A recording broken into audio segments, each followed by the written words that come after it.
দেউতা দেউতা হা মই বিয়া পাতিলো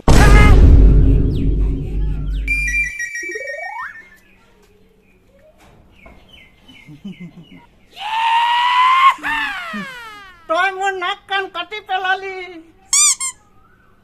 ওলা ঘৰৰ পৰা ওলাই যা ওলা ব'লা তেনেহ'লে আজি আমি হোটেলতে থাকোঁগে কিন্তু তোমাৰ দেউতা যে 10 লাখ টকা দিছে সেইটো হোটেলত কেনেকে ৰাখিম কোনে ব'লা আমি নেক্সট দিনাখন ভাড়া ঘৰ এটা লৈ অ ধন অ দেউতা আনিলি ঘৰলৈকে উভতি আহ এনেহে কৈছিলো